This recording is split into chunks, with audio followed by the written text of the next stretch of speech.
Those of you who were on Twitter on Saturday would have seen, and Zama and Michael, you can come up so while I introduce you. Zama and Michael celebrated the fact that Kwena Molapo has got 100% pass rate in this last matric exam. And they're going to share just a little bit about how did that happen, because it wasn't the case last year. And Zama is really showing us what it looks like when leaders discover their capacity to lead beyond authority, when leaders from Nedbank use financial resources to do good in the world.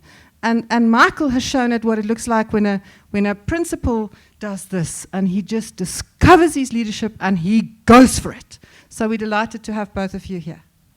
So good evening, and thank you, Louise, for all the acknowledgement. We really appreciate it. So with me today, I have the two lovely young ladies. It's Klengiwe Tole, and as well as we have here Ulebu Dlamini. I also do have a my partner, Michael. So we're going to first start with Michael, and then we'll follow suit. Okay, thank you. Enjoy.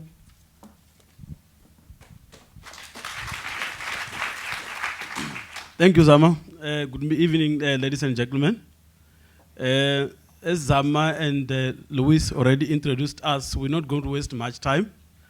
Unfortunately, I'll have to read, because if I don't read, and we'll end up talking here forever. You know, with teachers, we like talking. But when we read, it's much better. This is what happened. We had short and long-term projects. We have 2016 projects, which to us was short-term. We were focusing on grade 12. Results where we are sitting at past 5 years, average of 95%. 2015, we got 89 from 97. We gone down a bit. But this is how we managed to get 100%. We put the following systems in place. We have extra lessons from morning, afternoon, and Saturdays. But over and above that, we decided to start analyzing results every time. We're doing that for the past 5 years. But what we've done differently is we started to hold teachers and HOD accountable. When the results were not forthcoming, we were demanding answers together with our SGB to say what went wrong and we need way forward. And we're doing that very well. Then we also now analyze learners to say learners who are not doing well. We invited parents. We not necessarily invited them. We forced them to come to the office.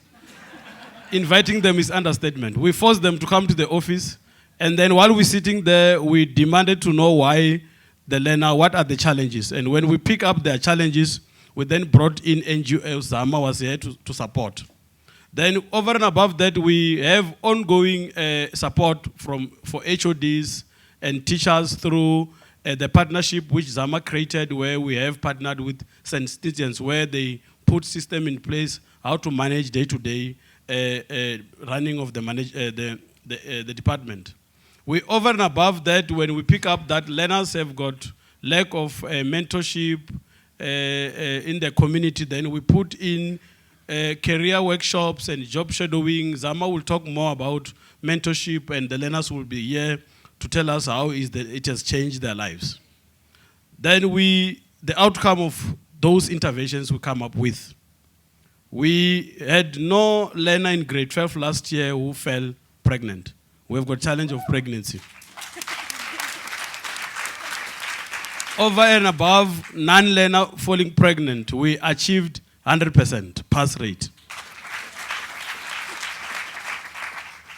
We had 80 learners who wrote all 7 subjects. 41 of them got bachelors. 31 got diplomas. Only 8 got higher certificates. Of the top 10 learners, we can happily say 10 of them are getting support. They are admitted at the universities. We're pushing to get more of learners being attached at the universities. And that is thanks to Zama, who has managed to help 2 learners with registration fees.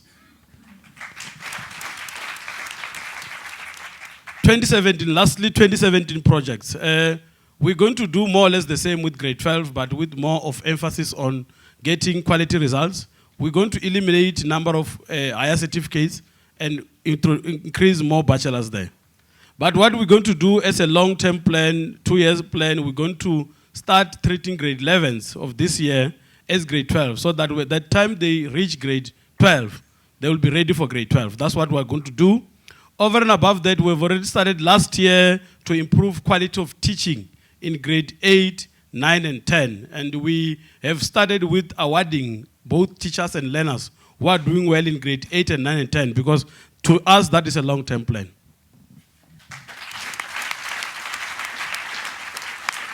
Isn't Michael amazing? So I must be honest, I've really been so impressed with my partner. And like Louise said, I have really learned a lot from him. And he's also really helped me to change the perception about, also some of the very committed principles and that there is hope in education. So really, without wasting time for me, what I will focus on is just to discuss some of the mentorship program interventions that took place. For me, the most important thing also that I want to also mention, what I've learned in my outcome also out of the partnership, is that as a leader, I have definitely grown, and I've learned to be able to be influential without making decisions. And also it has helped me to deal with a lot of the complexities that, the schools are facing, and having to be able to come up with solutions with limited resources. So I've really, really learned a lot as a leader. And one of the other things as well that Michael touched on around analysis. So we had to really unpack some of the reasons why the learners are not doing well in the school. And one of the main contributing factor was around the social issues and some of the challenges that the learners are facing from their homes. And for me, it was a very touching subject, because also I could relate to that, because I also come from the township and I understand some of those challenges. However, for me, really, because I've got a very soft spot for young girls. One of the interventions that we had to quickly implement was mentorship programs. So for me, having to know and understand that, there's a huge challenge, I realized that, I won't be able to mentor all these girls as much as I love to. So for me, there's a saying that I really believe in that says that, it takes a village to raise a child. So I made a request, and I called some of my NetBank colleagues to join me, and we went to the school, and I got about 10 colleagues that came along, and we created mentorship circles where we partnered one NetBank colleague with 10 girls, and the NetBank colleagues really played a role as a mentor role, and they were just there to guide the learners and also advise them and discuss some of the challenges that we're facing. And out of that, we basically managed in one day to mentor 100 girls, which was amazing. And some of them, they continued with the relationship and benefited from that. But really, for me, what has been also a very beneficial and also humbling experience is that I managed to meet these lovely young ladies, and it's been a very humbling experience having to connect with them. And also, I've learned a lot from them, and they've really impressed me, because they've got such positive attitude and eager to learn and very ambitious, And for me, I would like to leave this opportunity for them to share some of their journey and also the experience that we had together. Thank you. Enjoy. Good evening to you all, ladies and gentlemen. My name is Lebogang Dlamini, and I'm in grade 11. I'm proudly from Kwena Molapo Comprehensive Farm School, a school that obtained 100% pass rate last year, Matric 2016.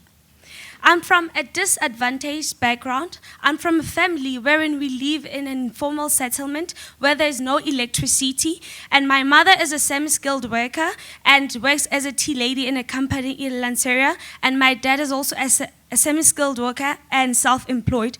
But that doesn't keep me from living my dream and achieving my goal of being a civil engineer in the design department.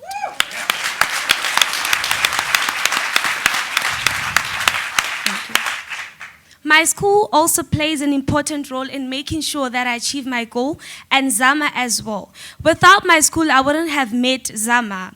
They gave me an opportunity to get a mentor, to mentor me, to make sure that I get to live my dream in the future. With the help of Kwena Molapo and Zama as well, I got into an organization called Africa Tikkun, and this organization is about eradicating violence in our communities. And from this organization, I got an opportunity to go overseas, which is America, London, and Germany.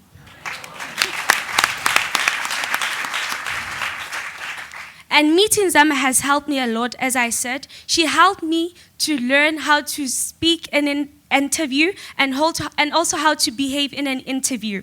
And also, my school also give awards, which also motivates me to do better in my marks and my academics. And Zama made me realize that I can be the change that I want to see within myself. She made me realize that I can be the success that I want to be, and I can turn the tables around in my background and make a better young, independent woman in future of myself. And lastly, I would like to thank Nedbank as a whole and everyone, and Zama specifically. Thank you, all of you, and I love you. Thank you.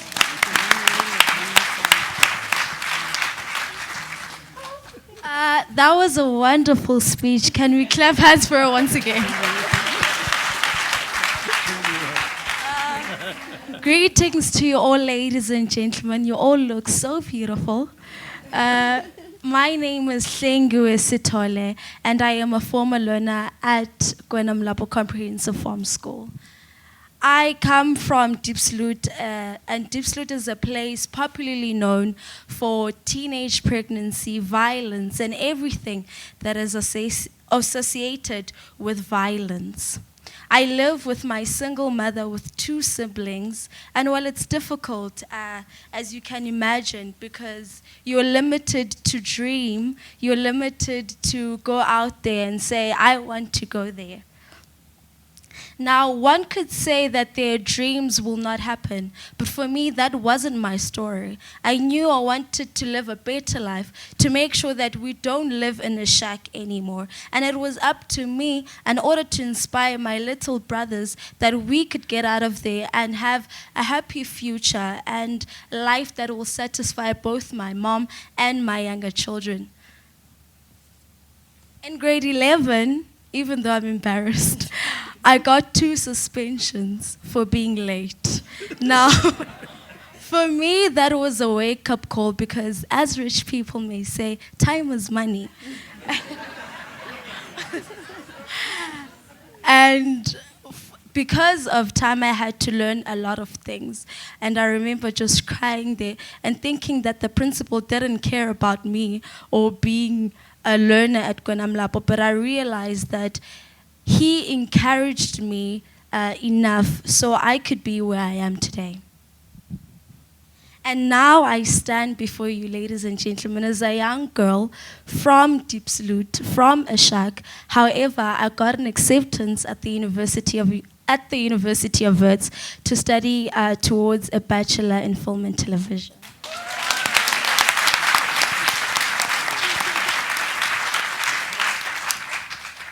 I made Zama through Kwena Molapo, and I am humbled and honored to have met her because through Zama I received a check to pay for my registration fee, and without her I wouldn't be where I am. Thank you very much. Thank you also to Nedbank and all of you who continue to make a contribution. Because like me, from a poor background, I can motivate and inspire young girls such as Lebo that just because she's from a poor background or parents who don't have qualified jobs, it doesn't mean that she shouldn't dream and work hard in order to be successful. So my plans, I'm hoping that NSFAS comes to my rescue, but I am having bigger dreams and dreams that scare me, because if they don't, then I'm not going to be motivated enough to go out for them. So thank you very much, and thank you to Nedbank who continue to make things happen.